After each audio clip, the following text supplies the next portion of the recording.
Dr. Sarah Berry. Welcome to the Roadman Podcast. Thank you for having me, Anthony. Sarah, you've worked a lot in the area of personalized nutrition. What's been the most surprising findings that you've found about how individuals can affect their responses to various foods? So I think having spent 25 years in nutrition research, where I always focused on what we call the average response, so looking at how a group of individuals respond to one kind of diet versus another kind of diet, I think over the last 6 years, suddenly delving into how individuals respond differently has been a real eye-opener in terms of the size of the difference. I had never really considered just how huge the difference is between how I might respond to a food versus how you might respond to a food. And depending on what outcome we're looking at, you can see like a 20-fold difference in how you might respond from some particular health measure to a food versus how I might respond. It's really interesting because I've long looked at these peer-reviewed studies on food, and I'd look at it and it'd say, a group of 200 people, went through this protocol and they responded in this way. And I always find myself walking away from it going, I don't really care how the 200 people responded. I care how I respond to this same protocol. Yeah. And I think, for population-based guidance, then the average response or the mean response is really valuable. So for population-based guidance saying, okay, on average, should we be giving people more fiber? Should we be reducing people's saturated fat intake? Then those kind of studies looking at the average where everyone responds generally in the same direction. For example, saturated fat is bad for everyone. Fiber is good for everyone. Then looking at the average response is really valuable. But food is so much more nuanced than all of these nutrients that are in it. We know that food has thousands of chemicals, and these thousands of chemicals are packaged within a very complex food structure, which we call food matrix. And if we combine that complexity of food together with the complexity of us, that's why we respond so differently in different directions. And this is where it's really important, like you say, not to think about how everyone else responds or how the average person responds, but how you as an individual respond. Have you looked at studies about the non-biological response of food? Like by that, I mean, food is such a ritualistic thing for us, and it has been since, we were cavemen, that we celebrated by sitting around a fire and cooking meat together. And there's still something about that. Most of us get together at the holidays, or if you're in the States around Thanksgiving, the family all comes together. So food has a purpose that's greater than just the chemical reactions that take place when we eat it. Has that been studied much? So when I think about our health responses to food, or when I think about how we should personalize advice around food, I think about it across 4 different areas. So I think about it in terms of what we eat. And by what we eat, I think beyond simple nutrients like fat, protein, fiber, carbohydrate, but, all of the thousands of nutrients in the matrix. I think about who we are. And by who we are, I mean our biology. So whether it be our gut microbiome or our genetics or our age or our sex. I think about how we eat. And by how we eat, I mean like what time of day we're eating, the meal ordering. Are we having carbohydrates in the morning or the afternoon? How long have we fasted overnight? When have we done exercise? What was the intensity, duration, and timing of that exercise compared to our meal? And then I think about why. Why do we make those dietary choices? Is it cultural? Is it simply because we're hungry and we like the food? Is it emotional? And I think an area that hasn't been researched enough, but is an area I'm really excited by, is the how we eat. And that's really personalized as well. So the who you are, like your biology that I mentioned, shapes a lot of how you respond to food, but the how you eat is another huge area of personalization that we're really starting to discover more and more, particularly the research that I'm doing at Zoe around things like eating rate, time restricted eating, timing of eating, physical activity, etc., sleep as well. You mentioned meal ordering. Is this a case of like, we have chairs around the table in the Titanic, and no matter what order we put these in, it's essentially going to be the same outcome? But meal ordering is this idea that you can arrange these chairs differently and we get a different outcome. Yeah, absolutely. I think it's a perfect example of the complexity of what shapes our responses to food, because there's so many thousands of different variables each day that are going to partly shape how you respond to that food. And so when we talk about meal ordering, we can look at it in two different ways. One is simply, how does what you have for breakfast impact your response to your lunch meal? And how does the order of the food that you eat within that same kind of sitting impact your response? So if we think about circulating blood glucose, which is a measure of blood sugar, so when you have any foods containing carbohydrates, you have an increase in circulating blood glucose. And I'm sure many of the cyclists listening here will be well aware about the importance of maintaining a certain level of circulating blood glucose. And what happens is when you eat a carbohydrate-rich meal, you have an increase in blood glucose that peaks around 15 minutes, returns to baseline around 30 to 45 minutes after eating that carbohydrate. Now, if that peak is excessive, like really, really high, and if you also have what we call a blood sugar crash, so a dip, we know that the excessive peak, if it's repeated time and time again, is bad for the health. So we know it increases inflammation, it increases type 2 diabetes risk, it increases your chance of getting obesity and cardiovascular disease. We also know that the dip is problematic in terms of alertness, energy, and also calorie intake at subsequent meals. So something that we focus a lot of our research on is looking at how we can modify the shape of that glucose curve after you consume carbohydrates. So how you can prevent the really big peaks that are harmful to health, or prevent the big dips that we know are unfavorable in terms of those other factors about how you feel.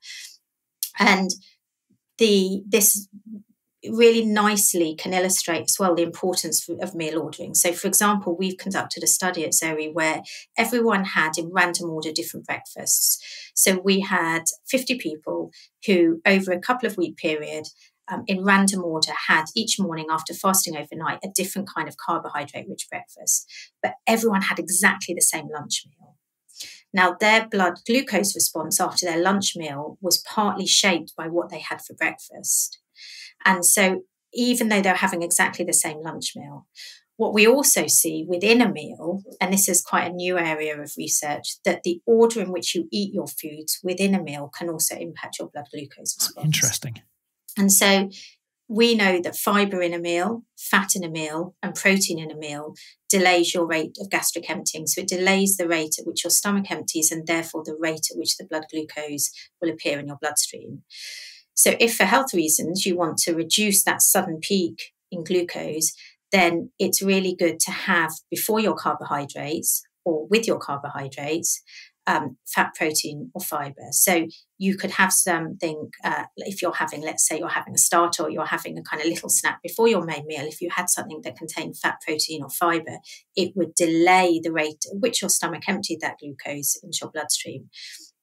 Now, I know that it's different in sports nutrition, that sometimes you want that rapid increase in blood glucose, in which case that's why you're best to have just something that contains glucose or sugar, so you're not delaying the rate at which it empties, so that you can get that rapid rise into your bloodstream.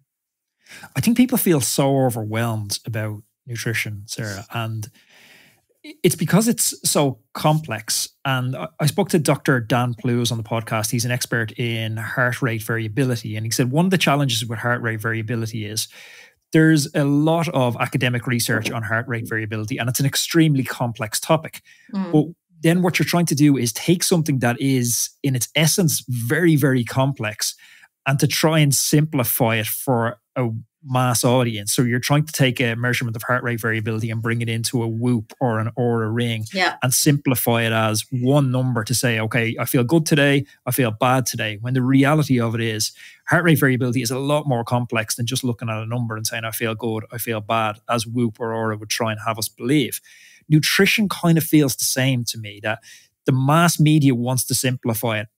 If you do X, you're going to be healthy, when it is a very nuanced and multifaceted area of discussion. Yeah, absolutely. Look, everyone wants a silver bullet.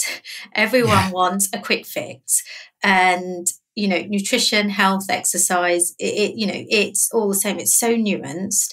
And all of these different metrics, like you say, that I have an Aura ring myself, and I actually don't look at the combined scores. Like I think it gives a readiness score. I wouldn't look at that. Now that's partly because I'm a scientist and I know that it's oversimplifying it. And actually for me, I believe it's quite meaningless.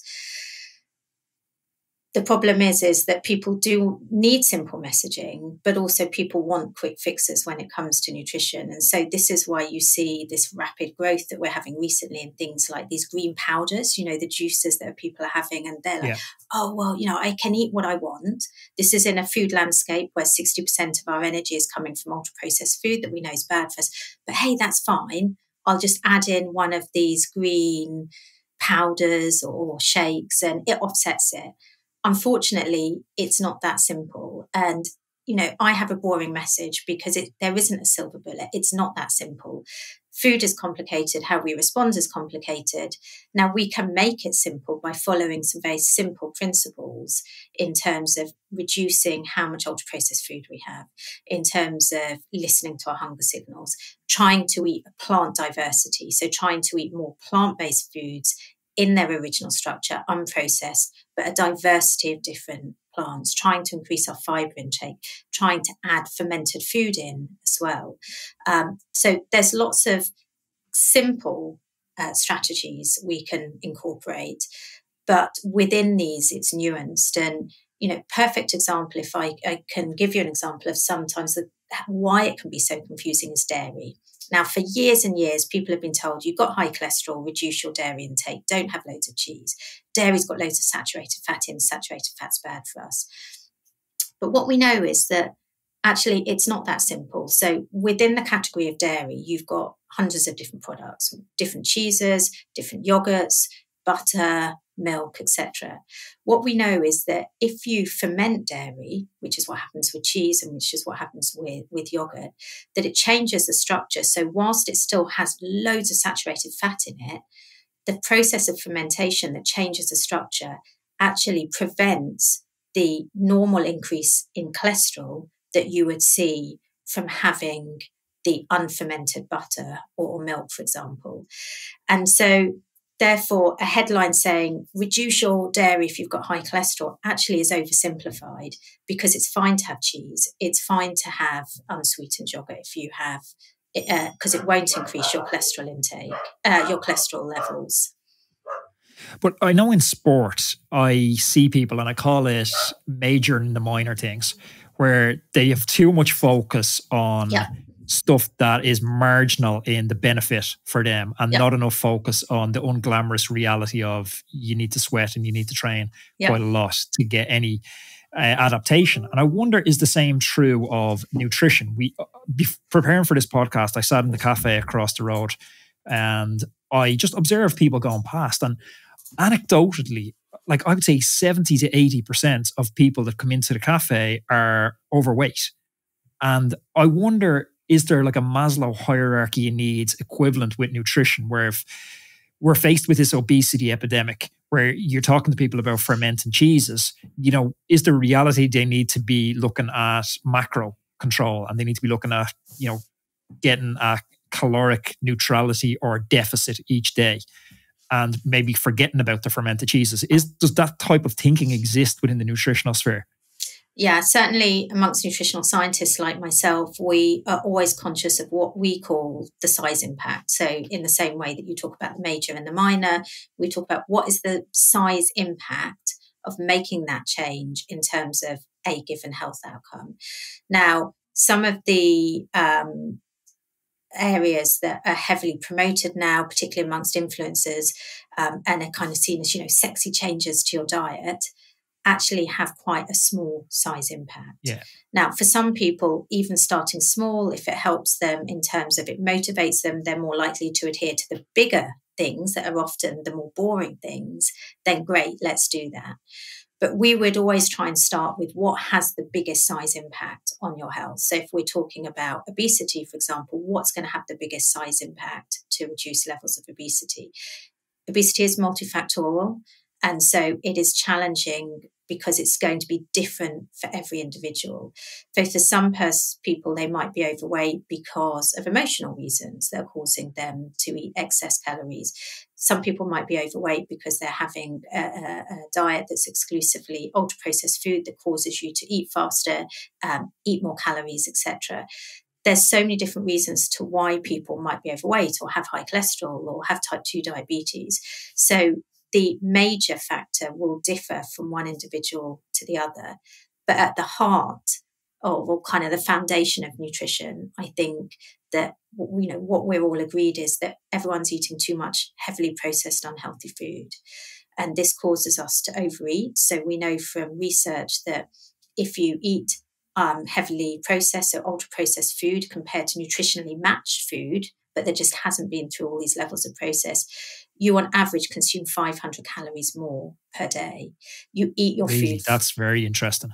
Yeah, it's huge. There was a randomized controlled trial, so a clinical trial that actually fed one group of individuals for a couple of weeks an ultra-processed food diet, and then another group of individuals the nutritionally matched unprocessed diet. So it had the same fat, protein, fiber, carbohydrate. And what they found is those that were fed the ultra-processed food, they ate the food 50% more quickly. So they hadn't had time for the fullness signals to say, hey, stop, you know, you don't need to eat anymore. They ate 500 calories more each day. And within just a couple of weeks, they started to put weight on, as well as it impact their metabolic health. Well, you see it all the time when food's been stripped of fiber. Like, you know, a classic example is oranges versus orange juice. Yeah. To try and drink 500 calories of orange juice, super easy to drink 500 calories of orange juice. Try sit there and eat 500 calories of oranges. Like, there's a lot of chewing in 500 calories of oranges. Yeah, and I think that's a really lovely example of a couple of things that are going on there. One, you're taking out one of the really healthy nutrients from orange juice. So you're taking out the fiber. And so what that means is, therefore, the fiber that would normally delay the rate at which your stomach empties the sugar from the orange juice into your stomach is no longer there. So you're having this rapid surge of blood glucose. But what's also happening is, because you're changing the texture of the food, you're changing the speed at which you can eat it as well. And so by changing that texture, it means, like you said, you can gulp that orange juice down in seconds, but it would take you a certain amount of time to eat them as whole oranges, which firstly would also delay the rate at which the glucose is appearing in your blood. But secondly, it would allow the fullness signals that come from your lower intestine to actually get to your brain to say, hey, come on, Sarah, you've had enough. You don't need to eat your 20th orange now. Is it frustrating for someone in an academic quarter who's typically underfunded compared to these big corporations to watch false marketing messages being proliferated to the public, like orange juice is a healthy breakfast? I think what I find more frustrating is that in an effort to oversimplify messaging, I think we're ultimately doing harm to the general public. I think that's what's most frustrating. So, for example, if we think about fiber is good for us for a couple of reasons. One is because it actually is the cell wall of plants. So it has a really important structural role.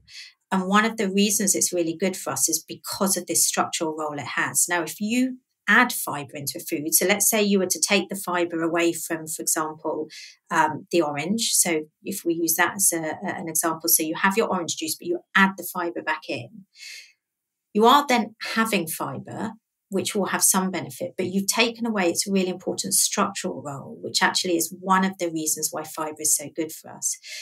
Now, I can make a claim saying, okay, it's high in fiber, but actually it's not really high in what I would call particularly effective fiber, because it's not doing what it was meant to do in its original matrix, in its original structure. But how do I communicate that? How do I say on the label, oh, well, you know, you're having the fiber back in, but it's not doing the matrix bits, blah, blah, blah. You know, no one's going to want to read that. I mean, I'm bored saying it. And so this is the problem, that it's so nuanced with food. And that's why, like, for example, I gave the example of the saturated fat and the dairy, is we are taught to look at simple messages. Saturated fat's bad for you. Look at the back of labeling. Look at butter. Look at cheese. Same saturated fat. My gosh, they must both be bad for me. But it's not that simple. And I think that, yes, there is a lot of marketing around these heavily processed food. They are designed to be tasty. They are designed to leave us wanting more. And I think that we live in a current food landscape that is incredibly harmful, and that it makes eating unhealthy food far easier than eating healthy food. And I think it's the entire food landscape that I think we need to revisit. And it has to start with some of these big companies as well, rethinking how they're messaging food as well. You touched on something when you were talking about obesity, that it's so multifactorial, that there's an emotional element to it. But I think we haven't helped ourselves as healthcare professionals across the board, because everything has been so siloed. You've had therapists dealing with emotional well-being, siloed off from physical therapists, siloed off from dietitians, siloed off from physiotherapists, each of them operating in a vacuum, when the reality is they're also interconnected. This was really brought home to me when I started using a continuous glucose monitor. Super Sapiens was the brand. So I'd weigh out my oats for breakfast in the morning. So I'd, go to bed at night, get up in the morning, have my weighed portion of oats. I'd eat them, and then I'd observe the effect on my blood sugar levels after eating those oats. I'd wake up the next morning, having slept 8 hours, exact same as the night before, have the exact same portion of oats, and I'd observe a totally different effect on my blood sugar. And that's when I started digging in and saying, okay, how much does sleep affect my nutrition? It turns out it affects it a massive amount, an amount that's almost made the use of the continuous glucose monitor for that purpose for me a little bit redundant, because now I had to play this role of, part-time bro scientist, where I had to try and figure this out myself, because I hadn't got access to professionals to explain this to me. But talk to me a little bit about how sleep affects the role of how sleep affects food and that interaction. Yeah, so I think sleep is a great example of the how we eat that I mentioned at the beginning, and how we can impact how we respond to food. So if we look at sleep in relation to circulating blood glucose, as you used as an example, what we know from our own research that we published a couple of years ago is that within an individual, if you have a good night's sleep, and you have exactly the same breakfast compared to if you have a bad night's sleep and have exactly the same breakfast, you will have a lower blood glucose response. So you'll have a more blunted blood glucose peak that will stay sustained at a low level for a bit longer, and then you are less likely to have this kind of crash that we talk about as well, 2 to 4 hours after the meal. If you have a bad night's sleep, even if everything else is the same, like you're controlling what physical activity you've done, etc., and you have exactly the same breakfast, then you have a higher blood sugar peak that may also predispose you to having this crash. There's also other things that are going on when you haven't slept well. So when you haven't slept well as well, the reward centers in your brain are heightened. And so they need a quick fix. They need kind of that dopamine hit to satisfy these reward centers. So it leaves you craving for these quick fixes. So what's happening is you'll crave for something like a more refined carbohydrate style breakfast. You're less likely to want a particularly healthy, balanced breakfast. So you're kind of getting a double hit going on. That firstly, your brain's saying, hey, I need a quick fix, go and give me that, pastry, etc. And then when you're having that pastry, because you've had a bad night's sleep, you're also having a worse blood glucose response. Then what happens is you start on this roller coaster, and you start on this roller coaster of big peaks and potentially big dips in glucose. And this is an area that we've been doing a lot of work on, which is around the dips in glucose that can happen 2 to 4 hours after having carbohydrate-rich meals. And it's something that actually very few people have looked at, and we've got some really interesting data around that as well. Yeah, I've definitely observed that as well. I hate to tag foods as good and bad, because I think when you do that, you start to bring in this almost morality around eating it. Because, even a quote unquote bad food, I think eaten at the right time, like during exercise, now it becomes, quite a good fuel. Yeah. But I've anecdotally observed when I sleep poorly, I wake up the next morning and I've less willpower to avoid the bad foods. If I live very close to a shop, and I'll often go and I'll pick milk and eggs and stuff up for breakfast.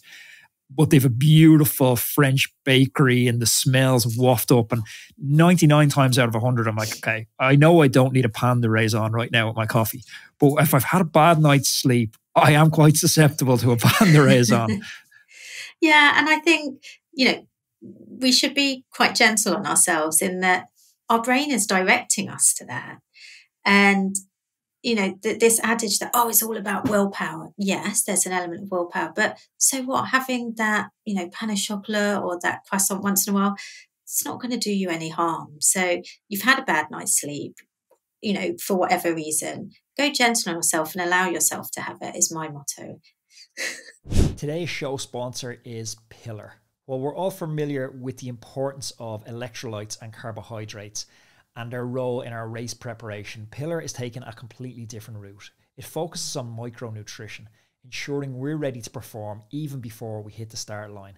It's all about promoting a good night's sleep, facilitating effective recovery, and replenishing those crucial micronutrients so you can perform at your very, very best. I've been running my own personal little experiment over the past month, and I've been incorporating Pillar's triple magnesium supplement into my evening routine. I take it about 30 minutes before bed, and the results I've seen are absolutely remarkable. The improvement in sleep quality, about 10% I've seen. I've been tracking my sleep with my Whoop device, and the results are there in absolute black and white. I've given this to friends, they've tested it, and they've all experienced the same results. I wake up feeling refreshed, having had a deep restorative sleep, so I'm ready to attack work, training, and life the next day. But don't just take my word for it. The data from your fitness tracker will tell you the story. So if you're ready to elevate your performance and your sleep quality like me, just go ahead and give Pillar a try. Head to pillarperformance.shop and use the code ROADMAN on your local website for 15% off your first order. If you're watching this in the US, head over to thefeed.com/pillar and use the code ROADMAN for 15% off that first order as well. Now let's get back to the show. So snacking kind of has a bad rep, and I kind of want to deal with maybe snacking and intermittent fasting here in the same sentence. So intermittent fasting, the typical protocol that's pushed online is this 18-hour fasting period with a 6-hour feeding period to get that cellular autophagy and all those benefits. And then snacking, I think almost in the same sentence, has been demonized. But my understanding from reading some of your work is that snacking isn't entirely bad at certain periods in the day. It's more just in that last meal of the day or, post 8 o'clock that snacking becomes quite toxic to our health and longevity goals. Yeah, so we've done quite a bit of work looking at snacking. And I think snacking is something really important because 95% of people snack. On average, we have 2.5 snacks a day if you're a snacker. And 25% of calories on average comes from snacks in the UK. That's huge. That's a quarter of our calories. And if we put that into the context of how many calories come from our evening meal, it's pretty similar. And people spend a lot of time thinking about how they can have a healthy evening meal, what they can add in, etc. But actually, our snacks that we have throughout the day account for just the same amount of energy. So if we can focus on the quality of the snacks and eating healthy snacks, we can go a really huge way to improving our health. And the research that we did tried to look at a couple of really important questions related to snacking. Does the frequency of snacking matter? Is it all about the quality or is it about the timing? And so there is this question about, you shouldn't snack. We should go back to the 3 main meals, breakfast, lunch, and dinner. Our ancestors didn't snack, although there is the hunter-gatherer from before that. So I think it's kind of varied, through history. What our research shows is that having multiple snacks, or another term we use for this is multiple eating events. So eating or grazing throughout the day, as long as you're grazing on healthy food and grazing when you're hungry rather than out of habit, then our research shows that there is no detrimental effect on your health. It's if you're not listening to your hunger signals and if you're eating or grazing, snacking on unhealthy foods, that's where the problem arises. And the problem is that the majority of snacks that people eat are higher in unhealthy saturated fats, higher in salt, higher in sugar, higher in refined carbohydrates. They tend to be lower in fibre, lower in heart healthy oils, and stripped of a lot of the kind of bioactive nutrients that makes food so special. So chemicals like polyphenols that have great properties in terms of improving our health. And so we need to be mindful about the kind of snacks we're having, but I think not so much worrying about having snacks between meals. But what our research did show is that snacking late in the evening, so particularly if you snacked after 9 o'clock, and we found a huge proportion of people do snack after 9 o'clock. I think culturally that's kind of where we've gone to, isn't it? Where people chill out in the evening and watch Netflix, and they might have, an ice cream or a popcorn or crisps or something with that. Yeah. So interestingly, we actually found that the kind of food people were snacking on after 9 was more unhealthy than the kind of snacks people were having before 9 o'clock, which confirms, exactly what you're saying, that, sitting in front of Netflix, having some crisps, a bit of chocolate, etc. So firstly, people are snacking on slightly less healthy snacks later in the evening. But we also know that eating, whether it's snacking in your main meal later in the evening, for most people is not the healthiest way to eat. And this is because there's a growing understanding amongst scientists of what we call your circadian rhythm, so circadian biology. And a really simple way to explain this is that every cell in our body has its own clock. And so all of the cells that are dealing with how we metabolize food have their own clock as well. And that clock is primed to work better for some things at some times of the day versus other times of the day. And well, that makes perfect sense, because when I've traveled long haul, I felt that urge to eat breakfast or lunch at a bizarre time that was local, but it was actually my native time to be eating breakfast or lunch back home. Yeah. So it's interesting. There's two main things that control our circadian rhythm. So it will control the clocks in all of these cells. One is the light-dark cycle, and the other is the timing that we eat our food. So what you'll find is some people that travel a lot for business, but only maybe are going for, a 24-hour period or something, they can't control the light-dark cycle within reason. And so what they can control, though, is trying to maintain eating at the same time that they would have been eating back at home, so that therefore they're keeping largely their circadian clock on rhythm with their typical pattern, so that when they come back, it's less, that they have less jet lag, which is an interesting thing to try. I'm going to Vancouver on Sunday, but I'm there for 4 days. I don't think I can be eating in the middle of the night. An interesting group to study would be pilots. I have a couple of friends who are pilots, and their dietary habits, they baffle me. Like, their sleep and dietary habits are just so much of an outlier compared to the general population.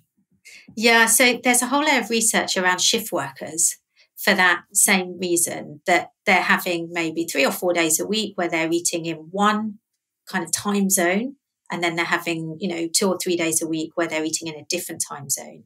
And we actually know that for shift workers, there's a really high rate of cardiovascular disease, of obesity, and type 2 diabetes. Now, that's in part because of the food that many shift workers eat. So it is known that many shift workers don't have as healthy a diet as non-shift workers, non-night shift workers, because of access to food at certain times of the night. But also independent to the type of food that we're eating, because they're eating, it out of sync with their circadian clock, so with their body clock, we know that that's also unfavorable for their health. There's been this kind of growing movement around longevity, how long we live. Yeah. And I think that is definitely welcome debate. But what I'd be a little bit more concerned of is health span. And I'd almost define that as being able to do the activities you love for as long as you can in your life. Like, we have a local group spin for cycling, and one of the guys that comes on it, one of my friends, he's 83 or 84 years old, and he's still able to ride with 20-year-olds. And I look at that as, that's goals for me. That's what I want to be able to do. I don't want to live to 90, but have to discontinue the activities I love at 60. In the research that you've seen, is there a difference between eating for lifespan, to live as long as we can, versus eating for health span, to live as high a quality of life as possible? Yeah, that's a really good question, and something we're very focused on, particularly at Zoe, is really, thinking about healthy years, which is that health span rather than lifespan. I don't think that we can differentiate between the best diet for health span versus the best diet for lifespan. What is going to keep us healthy the longest is the kind of diet that will also keep us alive for the longest in most instances, in my opinion. It's not something I've thought about if it would be different, actually. Yeah, no, it popped into my head. You kind of identified the spikes in blood sugar and trying to flatten those over a macro period as being one of the determinants for longevity. Is there anything else that you've come across in your research that's key to chronic disease prevention? So we know that being overweight, the kind of classic things that, again, I think that people think, oh, this is boring. We all know this. But, what we've known for years still stands true. Being overweight reduces your healthy years or your health span. Having elevated blood cholesterol reduces your health span. Having high blood pressure significantly reduces your health span. And, 60% of people have slightly elevated blood pressure and don't even know it, which is a worry. Having type 2 diabetes reduces your health span. All of these factors that I've mentioned, such as obesity, blood pressure, cholesterol, type 2 diabetes, are all underpinned by diet. They're all underpinned by mechanisms like chronic inflammation. And so I think the really good news is that at any age, we can reduce our risk of these major risk factors that reduce our health span. And it's never too late. And there's some great research that came out recently showing that if you follow it was called a longevity diet versus the UK typical diet, even if you start following this longevity diet at the age of 60, you can still significantly improve your health. You can increase your health span as well as your lifespan. And when we talk about longevity diet, what we mean is the best of everything, having the optimal fiber intake, the optimal number of fruits and vegetables, reducing your ultra-processed meats, for example, reducing your refined carbohydrates. So taking all of the best and putting that together into this longevity diet at any age will improve your health. What a catch. Roadman, you know how serious I take my goal setting. And I know how serious you take it too. So whether you're chasing fitness or lifestyle goals, and you're looking for a powerful ally to support you on this journey, look no further than Huel. Huel has become my secret weapon for when I don't have time to prepare a balanced meal. It means I get the nutrition I need without sacrificing time or taste. Plus, it stops me from reaching for the takeaway menu. I always throw a bottle of this banana into my backpack when I'm heading into the city, and it stops me eating junk convenience foods that don't support my training goals. It's handy, it's nutritious, it's 22 grams of protein. It's perfect for athletes that don't have time to cook or prepare food before a training session. It's convenient, nutritious fuel at your fingertips, ensuring you hit your daily fueling needs. Huel Ready to Drink has over 26 essential vitamins and minerals in every bottle, making sure you get 175 health benefits. Plus, it's made from amazing natural ingredients like sunflower seed, coconut, and more. And the best part, 8 mouth-watering flavours. My favourite's the banana. That's what's in my backpack at the moment. You can get Huel direct to your home by going to huel.com/roadman. That's Huel, HUEL.com/roadman. How important is variety? I've found myself that during periods where I'm super busy, where I'm recording a lot on the podcast and I'm trying to balance my training, that I've defaulted to eating like a healthy diet and a well-balanced macro diet, but very little variety, where I'll nearly have the same breakfast I'll have 2 turkey burgers, 2 eggs, 2 toast every morning. I'll have chicken, rice and veg for every dinner. And I'll have, some sort of yogurt with fruit and nuts almost every lunch. But I could go like a week, 2 weeks, 3 weeks where I won't have another meal outside of that. So I think this goes back to a point you said earlier about major and minor impact. So the major impact that food is going to have on your health is by making sure you're getting enough fiber, you're reducing your overall level of ultra-processed food, you're having, fruits and vegetables. Now, what we also know, overlaid onto kind of those major foundations, is that by having a diversity, you can really optimize your diet.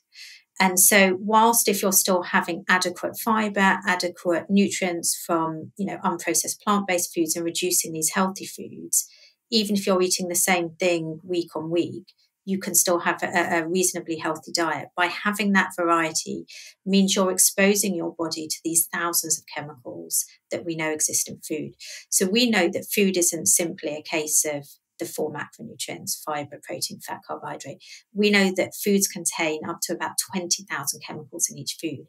Each of those chemicals interact with the other chemicals in that food and with other food that might be within the meal that you're having. And each of those chemicals have different properties. So if we use polyphenols, for example, and you might hear people often say, eat the rainbow. And this is because the chemicals called polyphenols, which give fruits and vegetables their pigmented colour, so the colour, whether it's the yellow, the orange, the greens, the reds, for example, each of those colours is from a different kind of polyphenol or a different chemical that has a different role in the body in improving your health. And so by eating the rainbow or having a variety, then you're maximising the types of different chemicals you're having that might act in a slightly different way than some of the other chemicals, and therefore optimising your health.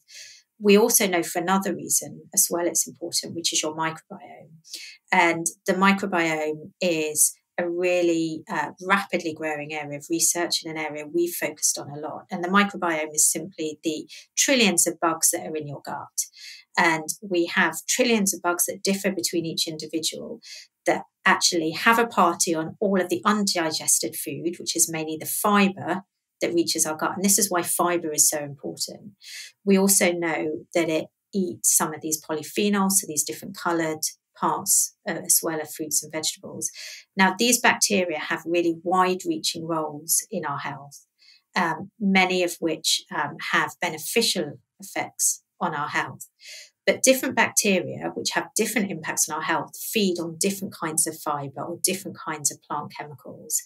And so if we have that diversity, we will also be encouraging a real diverse growth of different bacteria and therefore improving different areas of our health more. Super interesting. Sarah, very last thing before we finish up. My girlfriend always says to me that if she's standing up eating biscuits beside the kettle as she's making tea, the calories don't count when she's standing up. Is there any truth in this? No, is the simple answer to that. But if she's enjoying those biscuits, then fair play. You know, something that I think we can lose sight of in a quest to be healthy is actually about the pleasure of food. And food is there to be enjoyed as well as to be healthy. You know, it's part of our culture, it's part of our society, it's part of our emotions. It should be there for joy. And I often say to people that if a food is too healthy to be enjoyed, it's just not healthy at all. And so if your girlfriend enjoys having those biscuits, whether she's standing up, having while the kettle's boiling or sitting down, then in moderation, it's fine. Sarah, thank you very much for your time. I'm going to link up your website, podcast, YouTube channel, and all the amazing work you guys do at Zoe in the description so people can check it out. Thank you so much for your time. Pleasure. Thank you.